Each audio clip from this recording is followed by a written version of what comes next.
Muri yeZimbabwe zita ndinonzi Sylvester Tafumane tiri kuno kumadziva patauya nekuda kwenyaya yekutsva kwemba.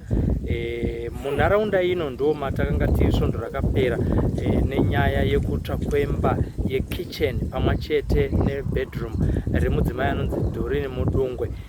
Tauyawo zvekare pano nekuda kwekunzwisisa kuti nyaya yekutsva kwemba iyi yakada kufanana nenyaya yakaitika pamba panogara Doreen.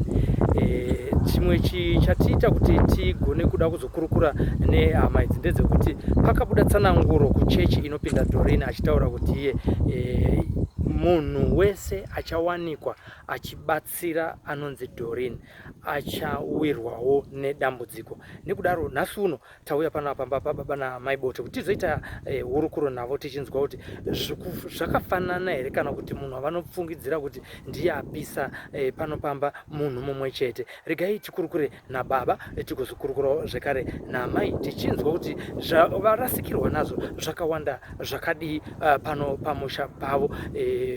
Tikurukure navo tiite hurukuro yakazara sekuziva kwamunoita. Isusu pano paSly Media TV tinodzifambira tichiwana first hand information. Zita ndinonzi Sylvester Tafumane, simbi yebasa. Regai tipinde muhurukuro yedu. Matuku ndazongomutsaona adzimai ndabva kubasa nezuro kumanheru, saka ndatsvirwa ndiri muvhireji makaingidza. Ndopandangoona imba ndakumutsaona adzimai kuma2 dzeusiku, zvikanzi vana vari kuchema mumba umu. Ndikutovhura dhoo ndopandiri kuona imba iri kutsva, saka vana ndovandakwanisa kungobvisa panze. Zvinhu zvese zvatsvira mumba izvo handina kana pekutangira. Vana zvinhu zvakatooma, pakatoipa zvinhu zvese zvatsvira mumba hapana kana chabviswa mukicheni yangu yeuswa makaingidza. Mungati mazvinzwa sei mimi kuti imba iri kutsva? Adzimai vanzwa vana vachichema. Dzadziri nguva 2 o'clock dzeusiku.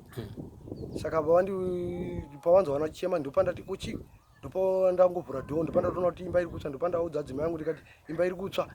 Ndopandangopaza dhoo nokutobvisa vana, ndichingobvisa vana panze, imba denga ndobva ratopinda mukati. Vana vanga vari muno vane mazera akaita? Pane ane 13 years ne9 years ne4 years. Ndo vanga vari mukati memba ino? Vanga vari mumba mukicheni yeuswa. Takatarisa zvinhu zvazviri mumba mamine pamazoburitsa vana zvatingati zvatsvira imo. Mamune huku 25 dzanga dzirimo, koita gasi stove nemaplates achitu maplates. Huku dzekupfuya idzi? Huku dzekupfuya dzemaburera.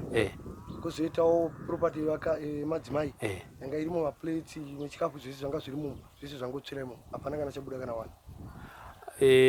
Atingati pakutsva kwaita imba uko, atingati pane moto wakasarira uri panokuidzwa moto here? Panga pasina kana moto. Panga pasina kana moto. Moto wanga wakatodzima. Moto watotangira kubva uku kwamukona kwandika uku. Ndoko pandabvisa vana ndopandaona moto wanga watowa pachisuwi. Wese ndokwawatangira kuchizonosanisa imba. Uku ndoko kwakuri kuseri? Ndoko kuri kuseri. Atingati mune tikuona kuti mune gas tank kai? Atingati zvakonzerwa nekuti pamwe gas tank ranga richilika here? Aiwa kwete. Aiwa gas tank ranga rakatopera iri. Moto ndowaishandisa apa but pamba katodzimiwa. Pachoto apa? Wanga wakatodzimiwa. Tingati marasikirwa zvakadini dambudziko ramasangana naro baba Bote? Ndiri kutochema munhu waMwari pakaipa. Zvokutoti pakatoipa zvinhu zvachazvina kunimira zvakanaka. Kuzi pakaipa ndasingatarisiri kuti ndingasangana nedambudziko rakadai. Nekuti nezuro racho ipapo ndichitosvika ndichitobva kubasa ndakatanga kuruhwa nedomo ndiri mutakishop pane huku dzandochengeta dziri kutakishop. Ndopandakaona kuti izvi zviraite ndingamboti egani boti gare ikoko. Ndofunga kuma11 ndopanda vangoti anorega nemuzadzimai yangu tendonora kuma2 ndopandaona dambudziko rakadai. Dombo ritingati rakabva ku? Handina kuzvinzwisisa mushe. Tingati panapa tingati rakadonha pai kana kuti rakapotserwa? Kacho kana kakadonhera pai kumasaidi madziro yemabhimu enhingini aya yemapuranga emarata. Handatarisa kuti ndingadaro. Zvandakangotiwa pamwe zvangoitikawo ndisiri kuziva kuti vanhu vakatonditsoma zvokudai. Mushure mezvoti mazoti imimi pamashure penyu pakanyorwa kunzi Madziva FM iwe vari kunzi wamama, chii chinonzi Madziva FM. Ukama hwenyu neMadziva FM hwakamira sei kuti munhu azosvika anyore kudai? Mukadzi wangu club member yeMadziva FM, saka vanongosapotawo ndo vakatoita kuti station iyi nevamwe vavo vange ichivhuriwa, saka ndo vaivhurisawo. Ina ndisi kuzivawo kuti ndo zvaatoita kuti zvisvike pakuda kutourayisa vana vangu muno mudai. Saka vari maclub member vanomboenda kunotaura kuredhiyo ikoko here kana kuti vanhu vanongosapota? Vanongosapotawo chete, nekungoti wakaitawo dambudziko vanongoendawo ngobatsirawo zvavanenge vabatsirawo kwaitika kwakati chete. Pane mumwe mudzimai ari kumhiri uko watakamboita interview achinzi izvo imba yake yakatsva, wakatanga kutsva kitchen ukazotsva bedroom. Ndoda kuedza kutsvaka kuti dzakabatana here nyaya idzodzi, nekuti zvinozonzi izvo mukadzi uyo kuchechi kwake kwaanonamata kune muprofita ariko akati izvo nemukadzi uyo hongu atsvirwa nemba, asi zvaatsvirwa nemba kudai munhu achamubatsira ari kunzi izvo naiye achazviona. Makamboanzwa here mashoko iwaya? Mashoko aya ndatozomanzwa nhasi, hamusi mega munhu wekutanga. Ndatozonzwawo nevamwe amai futi mushure mekunge ndichibva kupolisi kuMadziva uko nenadzimai vangu vatombofona mai avo, ndo vatozouya kuti pano ndopandabvunza adzimai vangu ndikati zvino mabi angu nezvaari kuti ndingakwanise kumutaranangura nyaya iyoyo. Ndabva ndavabvunza futi amai vacho ndikati ichokwadi here mashoko andiri kunzwa aya? Zvikanzi ichokwadi, bhozi vatanga kumataura futi vachibvunza adzimai vangu vati makasvika ipapo zvino ndakasvika. Ndopandazovabvunza ndikati handaiziva kuti kwanga vaenda nokuda kuti nguva zhinji ndogara ndisipo ndemusango ndienda basa remaoko, saka zvikanzi ipapo ndo pane nyaya. Saka ndikati zvino manje kuti ndizoti nditsire mabi angu pamunhu akazvitakura, saka kuti ndiwane chekutaura nditange ndakumupa stress, but amai avo vatsanangura futi senyaya iyoyo, but inyaya yekuti tsiye nyoro ndo dzakonzesa futi kuti imba yangu ipiswe panapa, but avasenzidzani. Saka munoti kudii kuruzhinji rweZimbabwe muri munharaunda imomo? Bote vakutodawo rubatsiro nokuti izvo zvazvina kunimira zvakanaka. Izvo mune mari yatsvirawo munomo, handina kana pokutangira nechikafu zvese. Marasikirwa nemari? Munomo mari yanga irimo, yanga vatinyenga vadzimai mamune $22 yanga irimo nechikafu zvese. Huku idzi dzanga dzichakupai mari? Dzanga dziri 25. Mukakakurita kutopa huku $6 nhasi dzanga dzatosvitsa 2 weeks. Muchitarisa kuti dzinobuda rini huku idzi? Nokuti kunana January. Kunana January. Pakati papanana January papa.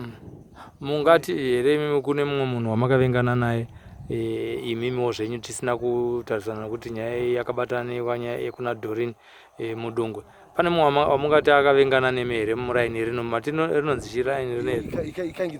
Kaingidza village. Chief wekuno kundiani? Ndichipi Mutumba. Sabhuku? Sabhuku ndikaingidza. Pane mumwe munhu wamungafungudza kuti hakufarire here? Ya, pane iye anonzi Sifas Makuyana ina wekuti inyaya dzekuti panyaya yekuti pane munhu wavakamborova vamukuwadza gore rino, vamukuwadza vakamumbabvu dzeseti, ndiwo nyaya yakazoita kuti iye akatuma mwana kuseni zvikanzi tabata mbavha yedu kuno kaingada kutibira usiku, vangova nevanhu vavo vangovakuwadza munhu. Nyaya yakazoguma yakupolisi. Inini nyaya iyoyo ndanga ndisitoripo ipapo nokuda kuti inini ndakazoonana kuseni ndikati koinga munhu wenyu manga marova kudhara makuwadza munhu wenyu. Nyaya yakazobuda yakupolisi, anonyesa zita rangu uko. Nyaya ndikairamba mupolisi akauya panapa, ndikazodaidza vanonzi Gondai anogara pasi kuno tumvire chedu makaingidza muno. Then auya ndobva apa umbo wese tiri panapa pakisheni panapa, inini ndakanga ndiri kushedhi rangu uko iro remarata, ndakagara ikoko ndiradzimai yangu uko. Ndobva abvunzwa zvese, ndobva atsanangura kuti uyu anonzi Boto uyu haana munhu wakaita se waakarova, akatotumirwawo shoko kuseni na 6 munhu atorwa kudhara. Kubva ipapo ndopakaita daka. Nhasi anotoshoropodza Madziva FM, ndouya akanyorwa pamadziro pamuri kuona. Ndopaita kuti imba yangu ipiswe. Mushure mekunge adzimai vangu inini vaenda ukoko Doreen. Ndanga ndisipona nditori kubasa, nhasi kuziva kuti inini vakangobudawo panapa ndobva vanoenda kunobatsira ukoko. Kuziva kuti vakabatsirei, bhosi inini ndakangowati mangwana ndizoda zvinhu zvinonetsa mfangu. Saka inyaya yekuti pavakanoona ikoko ndizvo mwedzi ndanga ndotori kubasa, ndisvikawo panapa ndabvunza kuti amai enyu aenda wadidiki wakabva wasvika, pachisvikawo panapa ndokugara nasi uno ndanga ndine target yekuti ndidzokero basa randitawo remaoko ndopandiri kuonawo usiku uno imba yangu yatsva iri panapa. Saka zvino vana vatatu ava nemi makurara sei imba iyi zvayatsva? Ipapa nekuti mati vana vairara munomuka imba yandinayo iwani room. Saka izvozvi ndatowa papachimende yekutoti nokuti uku kunogara huku iwani room ndakatoomera. Kana vanhu vachida kubatsirai mune phone number here yavangakukontaktai nayo kana paine vanoda kutambanudzawo ruoko vachibatana nemi pakuti muvake imba yenyu zvekare? Inini zvandiri kukwanisa kuita raini yangu ine harina ikokesha, asi ndinogona kuita kuti kana pane vanenge vada kutaurawo neni kana kuti vanogona kuisa paikokesha ndinopai namba dzadzima yangu ndo raini yaikokesha. Tinotenda. Munoriziva nemusoro renyu? Ndinodziziva. Taurai zvenyu. 0782925164. Panobuda zita rekuti Patricia Sango. Aiwa, tinotenda baba Abote. Dzangu wamheni pamwe vanenge vada kuzongotifonerawo zvakamirawo sei tinokuwana isei dzinoti 0786 425901. tinotenda. Amai, zita renyu rizere ndiani? Tunzi Patricia Sango. Ndime mudzimai waBote. Tinotenda. Imimi paimba iyi paimazomutsa baba usiku kuma 2 AM chii chamanga muchinzwa chazoita kuti muzoti baba pane zviri kuitika? Ndanzwa vana vachichema chichedzera dhedhi mama takufa, dhedhi mama takufa. Ndotemudza ndamutsa Bote ndakati baba talandi imba vana vari kuchema. Saka nguva ndongoya vavhura dhoo varume vangu. Vavhura dhoo ndobva vatoti ndi vana vatsva maesi. Saka nguva yekuti titsvage makii taishaiwa. Ndongoya vamhanya kunogujura dhoo. Vachigujura dhoo vana vachingopedza kubuda imba ichisangana. Kudonhera mukati. Chidonhera mukati. Zvodai mangoti nonokei. Dai tati nonokei vana vaitsvira mumba hapana chatakwanisa kuti timbudise vana vabude dai vatsvira. Pamidziyo yanga iri momo, imi ndimunonyatsonzwisisa midziyo yenyu yanga irimo semunhu wechidzimai. Ndezvipi zvamarasikirwa nazvo amai Bote? Amine gas stove 2 plates, plate 2 plates, negas 3 kg, nehuku 25 dzadzirimo dzadzikwanisa 2 weeks nhasi.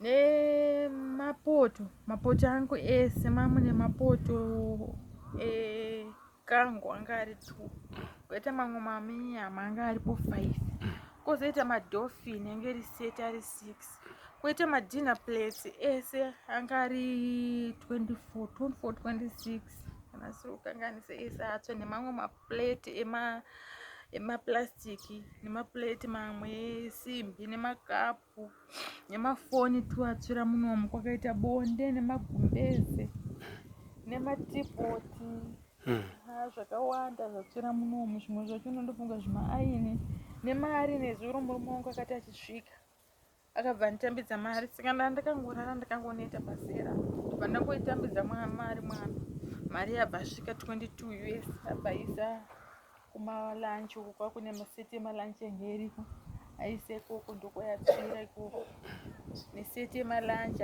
mudziyo yese kicheni yese midziyo yechidzimai yese kicheni yatsvira. Reaction yevana muchivaburitsa apa vanga zvakamira sei pamakaburitsa vana panze? Vana vabuda vachichema zvokuti ndambofunga kuti tatomboita dhimu rokutsvaga kamwana kangu kadiki tichiti kari kupi, but ndazoona kuti karipo. Vana vanga vakatoberekwa katoberekwa. Zvichiratidza kuti varohwa nehana nekutsva kwemba. Varohwa nehana nechiyakanyanya pakuitiko ichi, nekuti vataura kuti mama isusu tazonzwa tanotanga kunzwa ichiti kupisa nenoisi nekuputika kwemba.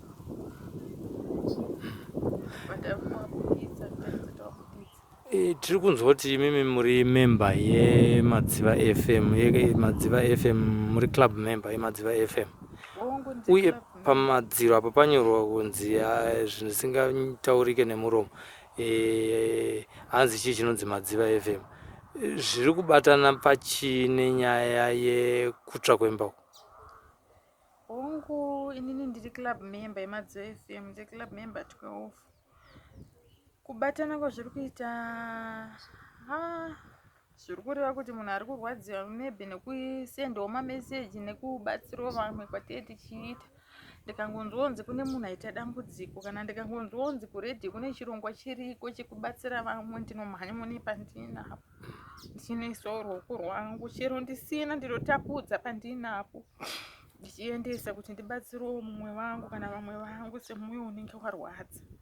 Tiri kunzwa kuti makanobatsira Doreen Mudungwe akapisirwawo imba zvekare munharaunda ino yemadziva.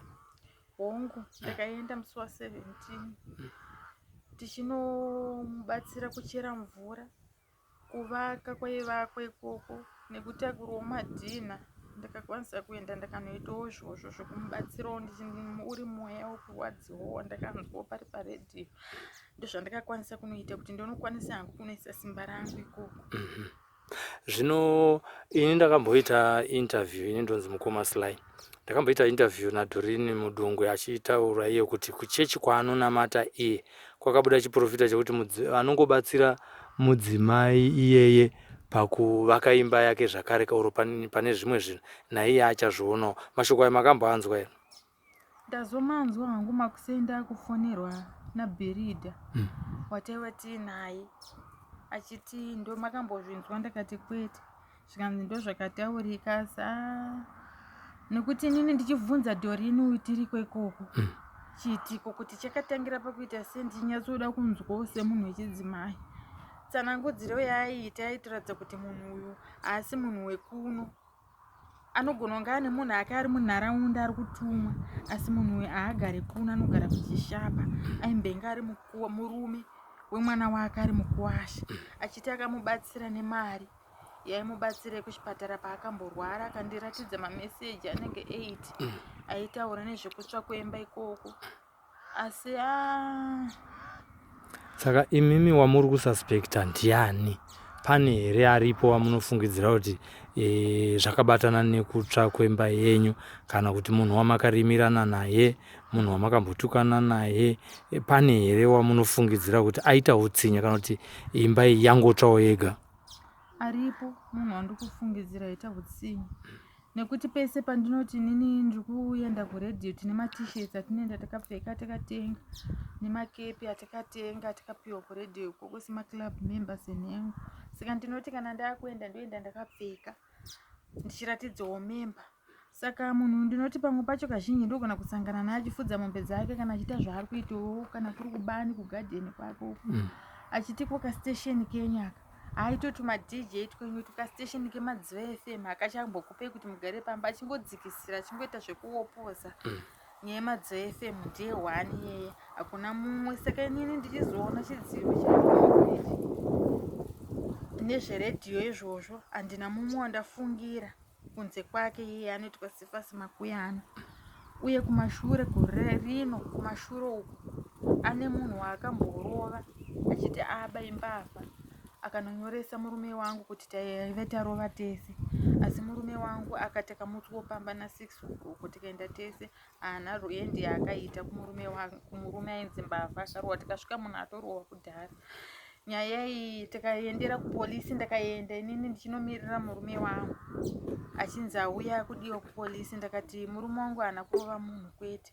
Ndakabvunza mupurisa ndakati akanyoresa zita musungwa here kana kuti zvikanzi ambuya musungwa, makuda kutotsvaka zvakawanda, musungwa ndiye akanyoresa. Ndakati nekuti nini pamuri kuti musungwa papa nevanhu vakawanda vandinogona kutaura, handisi kurambira murume wangu, kune vanhu vandogona kutaura vate chapupu chekuti murume wangu ane zvaakaita here kumunhu uyu. Zvikanzi achitobudai muende. Panguva yatenzi budei tiende ndopaakashedzwa Sifasi Makuyana. Ndobva anzi mudhara iwewe uyu munhuwo une munhu wawakarova iendawo kumazai kotigadhi achibatanidzira nembavha achiti mamuri mese, asi uri kunzi wakamurova mamba matu. Akamboda kuramba, amboda kuramba. Ndobva anzi amudhara zvimwe zvinhu zvaunoramba zvakaitika. Ndobva abvisa mari yakabvisa bva zvaperera mukarumu ikako. Ndobva tabuda bva tauya kuno kukuma. Iri mari yefind? Achinzi mari yefind. Makamusiya achiri ipapo here achibvisa mari yefaindi? Akatongobvisa mari yefaindi tiri imwe mumwe tabuda tese. Akapuwa risiti? Haana kupiwa risiti, hapana pakambonyorwa pasi. Akafaindiswa mari? Akabvisa yamuchiri kurangarira? Akanzi ngatisanganei pakati nepakati. Zvichireva kuti mazuva efeindi yange iri 30 US, chiroti akabvisa $15. Imwe yakabviswawo nani? Iye ndiye akangobvisa 15 chete? Kunzi ngatisanganei pakati kwakuri kunzi ndipe hafu yefaindi.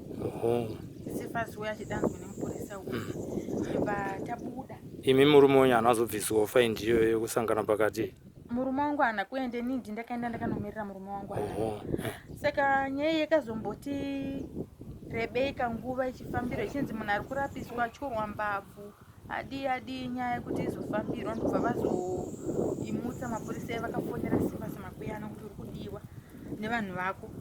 Sifasi uye ndobva auya pano, ndobva ati kuno murume wangu handei mangwana tsano tiri kudiwa kupolisi. Murume wangu akaramba akati handina kwandinoenda, tiri mukicheni muite munopedza nyaya dzenyu, muite nyaya dzenyu, ine handina zvandiri kuziva. Inga makandimutsawo wani munhu matorova munhu wenyu, ende munotaura munhu wenyu wakazara. Ndobva abuda nekakutsamwa nekakubatikana Sifasi. Abva abuda ndobva aenda, abuda aenda kwachena. Mangwana acho ndakazofonerwa nemupurisa wepamadziva achinditi ambuya, mimi mune umpo hwakazara kaimimi sei marambira murume ndimarambidza murume wenyu kuya kuno. Mupurisa uyu haana kwakaona nhamba dzangu akatodzipiwa naSifasi Makuyana nekuti angaenda nemukadzi wake ikoko. Ndobva ndati kwete, nini handina umpo hwandiri kuziva, asi kuti pakatangira nyaya tichimutswa isusu nekuti munhu akunzi akabatwa na3 dzeusiku, saka mutswa na6 ndikupa ziva. Nekuti munhu anomboita unge secretary wevillage, saka hatadzi kuziva vanhu vake mubvunzisisei zvakanaka, kwete kuti aise mazita aClever Muchenje kana Mufatipoti. Zvikanzi oraiti ambuya munenge mune nyaya yakanaka, izviri raiti ndokufonerai. Ndikati oraiti abva akatafona. Mupurisa zuva ramangwana rachona akabva auya, akauya nekumba kwaSifasi Makuyana naSifasi Makuyana. Vachisvika pamba pangu pashedhi apa kwabva vagara pamba pasi. Ndobva mupurisa tamuresana, ndobva tambuya ndimo andaitaura noipa foni nezvino. Ndikati umbu ndini? Zvikanzi mune mukura kutaura kwandaita nezvino nemairatidza kuti mune umpo kaimimi hwenyaya.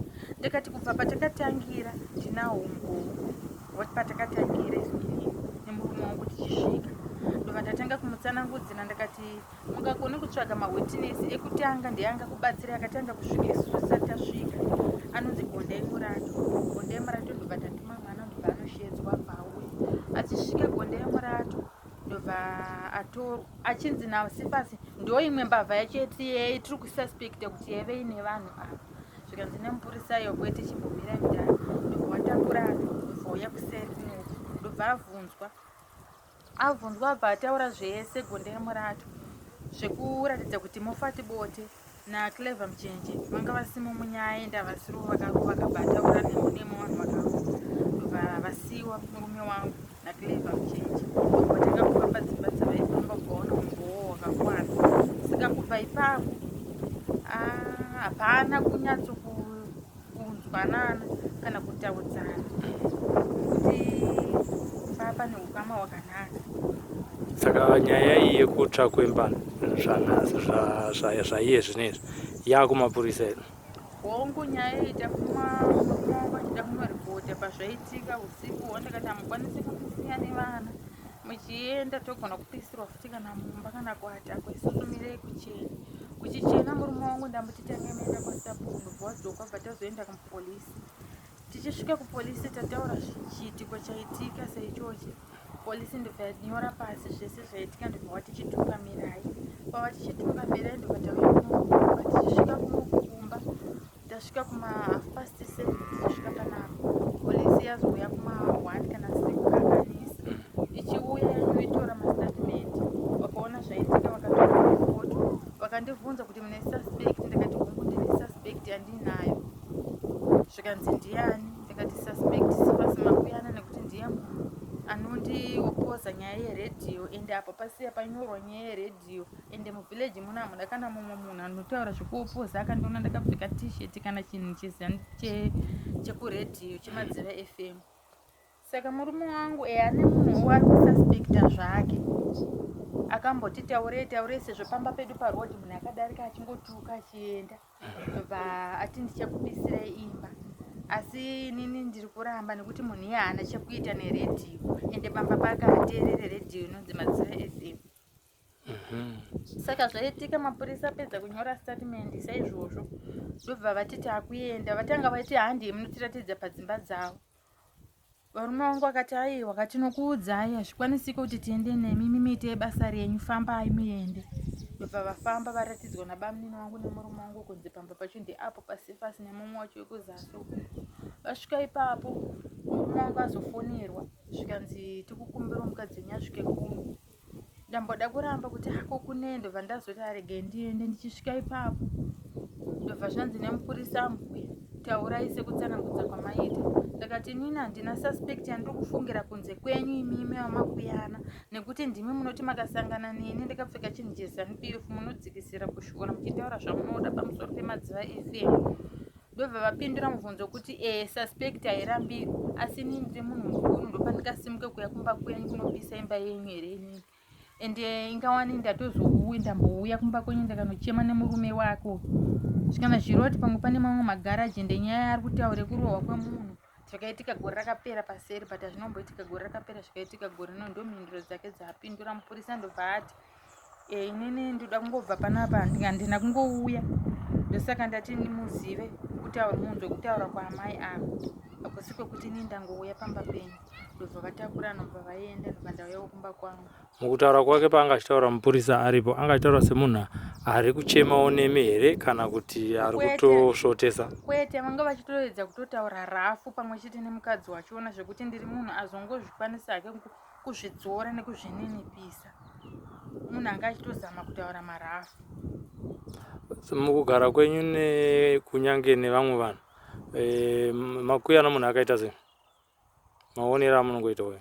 Makuyana ndakamutarisa munhu ane utsinye huri maari, nekuti zvaanoita kana kaitiro kaanoita akamboda kusungisa mumwe murume waamai guru vake asina mhosva. Vakaenda kumapurisa achinzi arepa munin'ina wemukadzi wake, vakaenda kuna chiremba, vakaenda kumadhokta, vakaenda kupi kwese. Munhu akavhenekwa akatarisa hapana chaakaonekwa. Murume akangozvidzokera akazvichenera senyaya dzake, asina mhosva, asina kana chamuwana, ndobva adzoka. Saka munhu uyu ndakamutarisa inini munhu wekuti ane utsinye munharaunda. Zvino tichienda kumberi muchagarisana sei semaonero amuri kuita? Ndakutotya inini nekuti handizive pamwe imba yasari handiri kuti bedroom. Pamwe achapisa peturo tondipisira mumba nevana. Sezvo ipapapa handizive kuti sekugara mukuonawo munharaunda kugara sekwatakaita hapana asingazive kuti vana ndorara navo mukicheni sevana vakura. Handikwanisi kurara navo mubedroom. Chingoti sevana ndokiyera ndomuka ndichivhurira makuseni. Saka kana pandiri izvozvo zvindiri kutotya. Kana ndikatonzi baba vabuda handina rugare kana kusununguka mazviri nekuti ndakutotya. Mazviri mashoko enyu kumhuri yeZimbabwe takananga nekuti kana paine vanonzwa kuda kukubatsirai maringe nedambudziko ramasangana naro ndeyekuti chii? inini ndikuchemawo zvamungada kubatsirwa nazvo. Ndikuchemawo kumhuri yeZimbabwe kuti handina kana pekubata mumbo, mumapoto arimo kana midziyo yapinda mumbo ndeyekubikirwa chikafu nevanhu chichiuya chiri chikafu nemanext door angu. Ende nguva yatiri ino ndakatarisana nemwana form 1 ari kuenda January. Ndakatarisana nemwana ECD ari kuenda ECD. Ndakatarisana nemwana ari kuenda grade 4. Ndakatarisanawo semunhu akazvitakura. Ndakatarisanawo kuti sezvo ndine tumwe tunhu zvinhu zvangu zvekuzvikavha ndichamirawo ndichiti pamwe pandawana ndombokavhawo pamwe kupreparation kana ndombokavhawo kuchikoro semunhu ane mhuri. Kana kuti semupumwe kwandawanawo ndichitengawo chikafu senguva yatiri ino inguva yekutenga upfu. Saka ndakaomerwa ndakabatikana kusvika pekupedzisira. Namba dzenyu dzevanhu vangada kukubatsirai amai Botende dzinoti chii? 078 29 25 164. zvinoemba kuti mhuri yeZimbabwe icharamba ichabatana nemi panguva yakaoma kudai. Zvamuri kutsoropodzerwa nyaya yekumadziva FM kuti muri club member muchairegera here nekuda kwezvamasangana nazvo? Inini handisi kuona sekunge ndicharegera nekuti vamwe vangu vandinobatawo navo ende chinhu chekuti chinongotivaraidza chinhu chiri munharaunda chekuti handina kunyanya kuti nditi chinhu chakaoma kumudziva asi vanhu vandochibatsirana navo kuchema kune vanoshupika kune vanovírwawo nemutoro kune vanovírwawo nematambudziko tichingobatsirana tichienda asi manje ndakutya ndokwapo kuti baba vakabuda vachinoshava ndosara ndiri munhu akaita sei nevana kana kuti ininiwo pandinonzi ndabuda vana vangu vanosara vakaita sei ndevari papi kana usiku chero baba varipo ndakutotya futi hatisi vanhu kuti tiri pakasungwa kana tichiri pisi pamba panapa. Chikumbiro chenyu kuvanhu vezvemutemo ndechekuti chii? Ndichikumbira kumutemo kuti kana paine vanogona kubatsira kana kuti vanogona kutora zvinyorwa zviri ipapo vanogona kubata zvinyorwa zviripo vatibatsirewo munhu agone kubatika nhubu iyi nekuti haina kugumira ipapo kuona kwangu ari kuenderana mberi. Ava tinotenda maita basa nokuti tiite hurukuro nemi. Zvakanaka maita basa. Ndiyo hurukuro yataita nababa namai Bote. Mazvinzwira mega wavari kufungidzira kuti ndiye suspect Cephas. Nyaya yave kumapurisa asi kuenda kwayo hakusi kupedza dambudziko riri pano pamusha rekurasikirwa nemusha neproperty nezvinhu zvese zvatsvira mumba muno matiri munomu. Zvinhu zvakaoma mhuri yeZimbabwe kuti nguva ino yekunaya mumba manga muchirara vana hapasisina pekurara pasara bedroom chete. Iye zvinezvi mhuri yatarisana nedambudziko yarasikirwa nehuku dzayanga ichipfuya mukuedza kuzvishandira kuti zvinhu zvavo zvive zvakavamirira zvakanaka vachiedza kuita mahustles anoita kuti vagone kunge vachiita vachizvichengetera mhuri. Mudzimai akazvitakura, baba vari kumiramirawo huku vachipfuya vachiitawo kuti zvinhu zvimire zvakanaka. Nekudaro mhuri yeZimbabwe ngatibatanei. Muri kuona zvaita imba iri kumashure kwangu iyi, muri kuona dota riri pano iri pano pamba, muri kuona zvabakaita. Vari kuda rubatsiro rwedu mhuri yeZimbabwe kuti vagone kunge vachidzokera pavanga vari, vagone kunge vachirara nevana zvakanaka pamba panapa. Zita ndo Sylvester Tafumanei, nhamba ndo dzataisa parunhare. Munokwanisa kuve munge muchivafonera vari kuda kubatsira baba naamai Bote padambudziko ravasangana naro rekupisirwa imba. Tiri muno mumadziva, ndinonzi Sylvester Tafumanei, simbi yebasa.